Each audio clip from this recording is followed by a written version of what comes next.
जो टॉपिक का नाम है वो है cluster is in MP. Clusters in MP मतलब कहाँ कहाँ मध्य एमपी गवर्नमेंट ने जो जो इम्पोर्टेंट क्लस्टर्स बनाए हैं उनके बारे में। सो क्लस्टर इन एमपी कुल मिला के है ना, एमपी के अंदर 17 क्लस्टर्स है जहाँ पे स्पेसिफिकली कुछ चीज़ें मैन्युफैक्चर्ड होती है।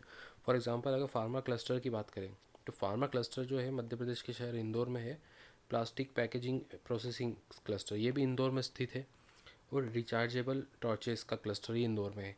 और नमकीन क्लस्टर ये इंदौर में है। ठीक है, फाउंड्री मतलब लोहे से जो चीज़ें बनती है उसका क्लस्टर इंदौर में है। तो कुल मिला के इंदौर में ओनली 4 क्लस्टर मिल जाएंगे आपको। फार्मा, प्लास्टिक, रिचार्जेबल टॉर्च और नमकीन क्लस्टर इंदौर में मिलेंगे सिचुएटेड है। और ऑल्सो फाउंड्री क्लस्टर भी इंदौर में है। फिर अगले टाइप के जो क्लस्टर होते हैं, मैंने इसको ऐसे तो अलग अलग टाइप में थे, अल्फ़ाबेटिकल ऑर्डर में थे, मैंने इनको है ना स्पेसिफिकली अरेंज कर लिया कि लोकेशन के हिसाब से। अगला जो क्लस्टर है वो है readymade garment cluster. Readymade garment cluster Indore और ग्वालियर में है। इंदौर में परदेसपुरा के अराउंड में है।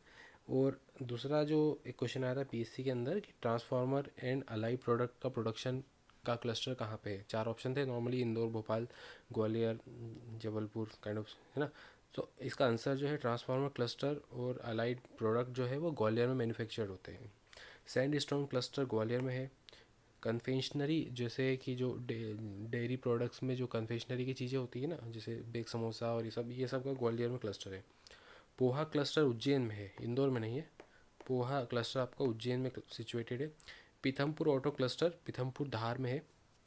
और power loom Jabalpur and Burhanpur, है ना, यहाँ 2 जगह, यहाँ स्पेसिफिकली आप देखोगे बुरहानपुर आपको दिखेगा। सो पावर लूम क्लस्टर है जबलपुर एंड बुरहानपुर में, है ना। इन 2 जगह पावर लूम क्लस्टर है। इंजीनियरिंग क्लस्टर जो है वो भोपाल में है। भोपाल में आपने ध्यान होगा BHEL है। ठीक है, तो यहाँ पे इंजीनियरिंग क्लस्टर है। उसके अलावा वुडन फर्नीचर बनता है छतरपुर में। ठीक है, तो ये स्पेसिफिकली चीज़ें हैं, जैसे वुडन क्लस्टर छतरपुर में है। लाइम स्टोन कटनी में है। एग्रीकल्चर इम्प्लीमेंट ये सागर में होता है। ठीक है, ब्रिक बालाघाट में, सतना में, गुना में, शाजापुर में। सो ये जो एक पॉलिसी गवर्नमेंट की वन डिस्ट्रिक्ट वन प्रोडक्ट वाली, तो उसके हिसाब से भी आप इसको समझ सकते हैं कि कौन सा क्लस्टर कहाँ होगा। सो जो एग्ज़ाम के हिसाब से जो इंपॉर्टेंट क्लस्टर है वो यही सारे हैं। इनमें से कभी न कभी इकोनॉमिक के टैब में आपको क्वेश्चन मिल जाएंगे। और ये तो प्रीवियस ईयर क्वेश्चन है ही सही ऑलरेडी।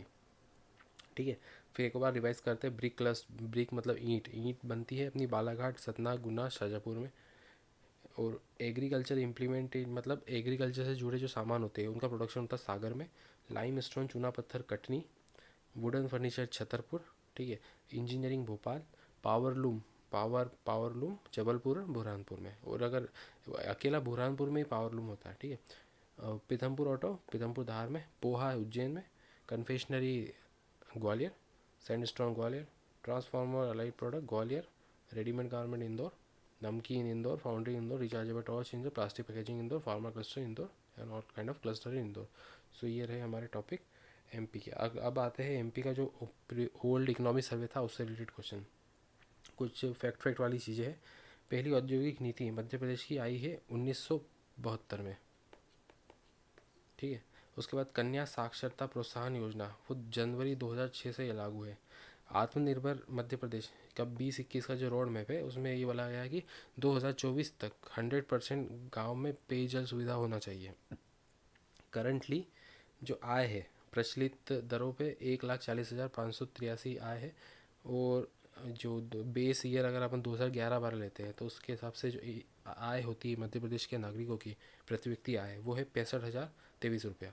ठीक है, और GVA, ठीक है, ग्रॉस वैल्यू एडेड MP, इसमें जो प्राइमरी सेक्टर है उसके अंदर 36.32%। सेकेंडरी जो है उसने ग्रोथ दी है आपको 5.67% की ग्रोथ आई है सेकेंडरी सेक्टर में।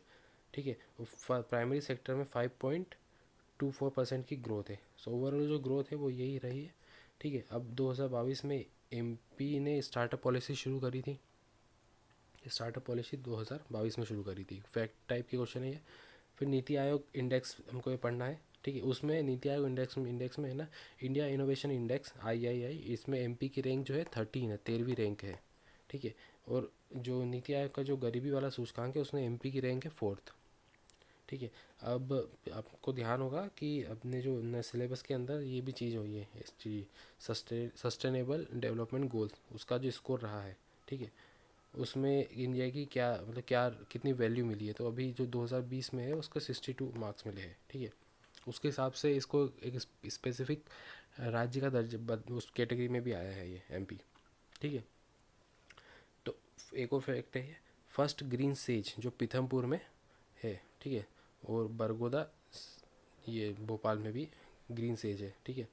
पहला जो है पीथमपुर में, दूसरा है बरगोंदा भोपाल, ठीक है। वीपो वो इंटेलेक्चुअल प्रॉपर्टी राइट वाला जो है ना ऑर्गेनाइजेशन, उसने 26 अप्रैल को वीपो डे बनाया है। वो 2023 की थीम थी, women and intellectual property rights, ठीक है। सस्टेनेबल डेवलपमेंट गोल पांचवा जो है वो लाडली बहना के नाम से बोल सकते हैं उसको, क्योंकि उसमें वुमेन रिलेटेड चीज़ें हैं, ठीक है। तो ये उसकी स्कीम है, लाडली बहना योजना। एमएसएमई एमपी एक्ट जो है, ठीक है, वो 2 अक्टूबर 2005, और इसकी जो नीति है वो 2021 से चालू हुई है, ठीक है। MP state industrial development corporation, ठीक है, Madhya Pradesh state industrial development corporation औद्योगिक विकास निगम जो बना है 1965 में, ये बहुत बार क्वेश्चन आया है। एमपी मिलेट्स मिशन 2020 से चल रहा है। तो ये एमपी के इकोनॉमी के रिलेटेड कुछ फैक्ट और कुछ क्वेश्चंस थे। सो कंटिन्यू कर देखते रहिए और पढ़ते रहिए।